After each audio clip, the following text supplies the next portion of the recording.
What is up, guys? It is I've got my name out, Zekers here, with my, you can probably tell by the title, it is my predictions, or if I was part of EA, which I hope I'm never part of EA, but if I was part of EA, this is my team of the year consistent, so the most consistent players from all around the world in all the different leagues. So we'll start off in goal. We have Diego Lopez.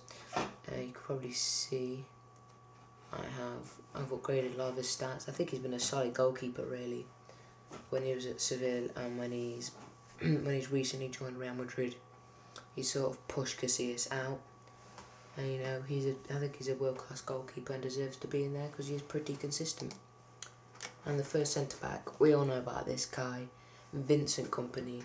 If he is not in the consistent one, then he should definitely be in the Premier League one. He's undoubtedly one of the best, if not the best, centre backs in the Premier League.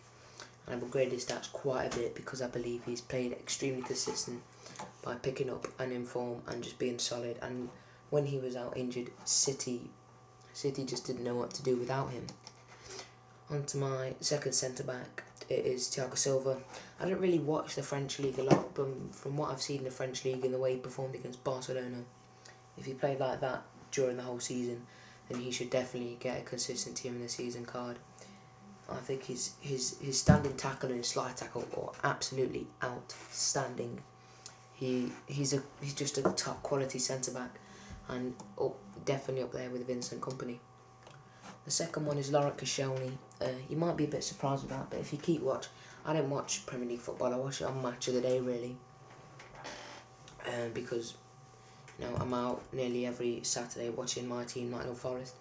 So I don't tend to watch the Premier League live. I tend to watch it on Match of the Day. But what I've seen, he is an extremely good centre back, up there with the best in the Premier League, and upgraded his stats. His defending heading's got a lot better, and so is his pace. So I think he's a quality centre back. On the right mid, Adam Johnson. You may be like, oh my God, Zakers, why have you done that? But I think he's sick.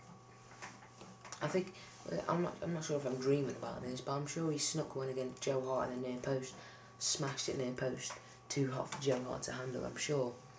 I think he's the best right mid in the Premier League. Who's right mid for the big clubs? You got Valencia. I think is shocking, very very inconsistent. Can't really think of anyone else right mid, but I think he's a quality player and very very underrated.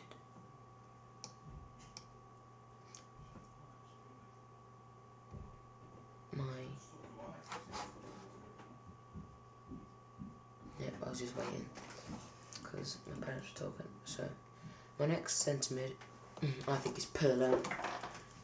No, how can you hate Pirlo?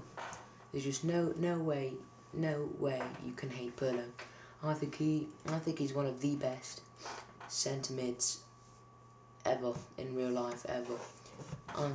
He is right up there. He is right up there with the very best. He's up there with Xavi and Iniesta.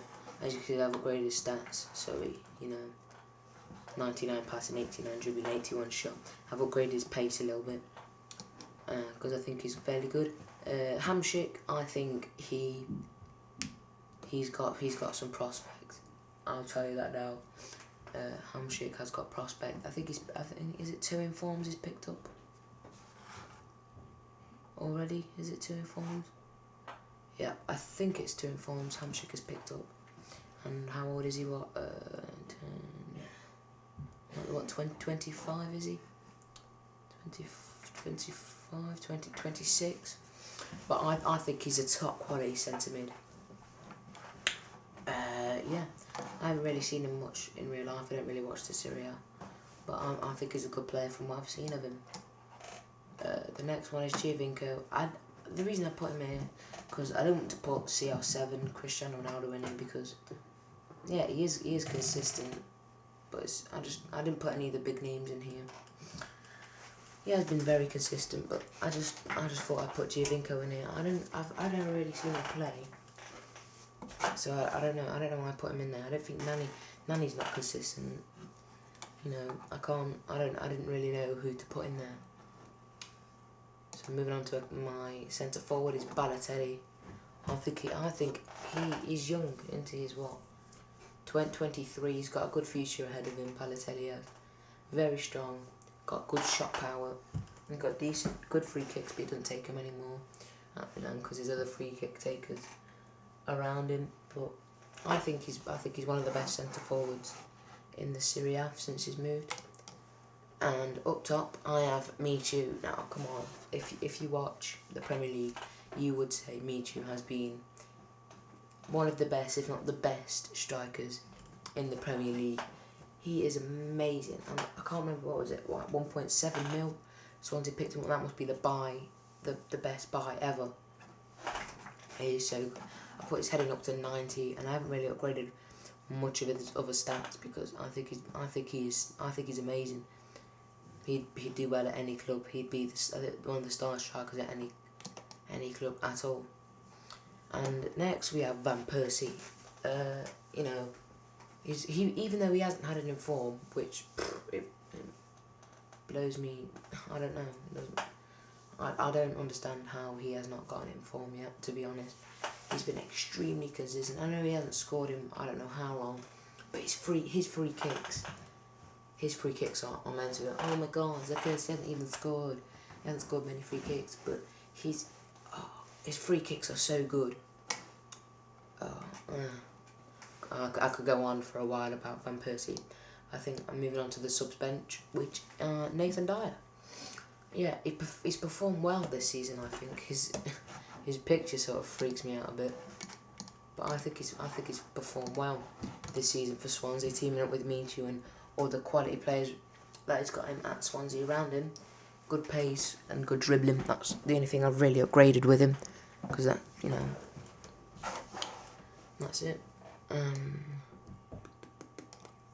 Moving on to our next one, David De Gea. He's picked up an inform this season, and I think he's been very consistent. But because when he first got to Manchester United, he could not see the ball. He had something wrong with his eyes. I think Fergie paid for him to get it fixed, but don't quote me on that. I think he did, and now his eyesight's a lot better, and he's a very hot prospect. I think he's one of the best keepers in the Premier League, if not the finest. Next, Genius. People may disagree with him, but he's been to, I think it's 3 clubs this season. He's been to, I don't know if he played with Spurs. He came to my team, Nottingham Forest, and then he's at QPR.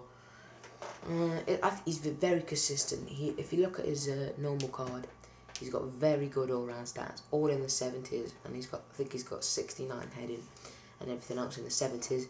And they think, oh, Zacchaeus, why haven't you why have you done his overall up?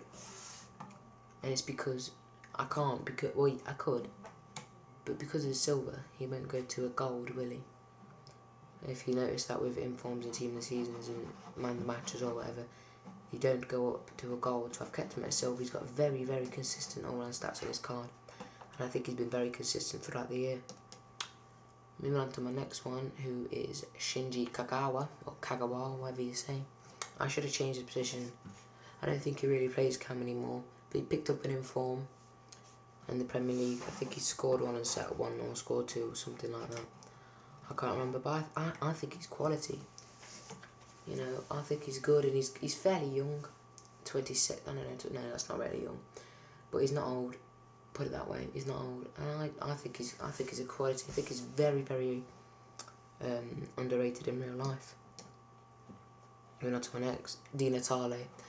Di Natale will definitely get a team of the season card because I think he's maybe one of the only people in Serie A that's got 2 informed other than Hamsik. I think this guy is quality in real life. I thought he'd lose it this season, really. Considering his age, I thought he would lose it. But no, he carried on getting better, picking up 2 informs on the way. And if he's not in the consistent team of the season that everyone's thinking there will be, then he'd definitely be in team of the season. And his price will be a lot of dollar. You see it. And next, Radamel Falcao Garcia Zarate, or Falcao. You could just say Falcao. He is mental. I had to upgrade his overall a bit more because he has got a Team of the Year card already, which is 94 rated, so I had to up his stats quite a bit. I think he's been quite consistent throughout the year. He's had a couple of bad games for Atletico Madrid, as everyone has a bad game or two throughout their career. Sorry about that. I think he's one of the best strikers out there, and if it wasn't for Messi, I think he'd be the best in the world up top, really. And my last one is Jan Vertonghen. He didn't really start off that well this season, but just recently he's been very good this year. I think he's picked up 2 informs, and he's from a centre back. He's scored in the 18-yard area, not with his head. Played a little nice 1-2 with Gareth Bale and slotted into the net. So that was to get his second inform, and I think he is a quality centre back, one of the best in the Premier League, up there with Kompany, Vidic, Vermaelen, Vertonghen, maybe Mertesacker, but he's quite slow. And I think he is a quality centre back, and that is my Team of the Year consistent team. You may disagree. If you do, just tell me in the comments, or tell me who players that you would put in there for consistent team in the season, and tell me what I've done wrong and how I can improve this video. So thanks, that has been Zakers, and if you enjoyed this video, please leave a like and a sub. I think I've just hit double figures. I'm in 12 subs. I would like to get 50 before the summer holidays. So yeah, that's been Zakers, and I'm out. Thanks.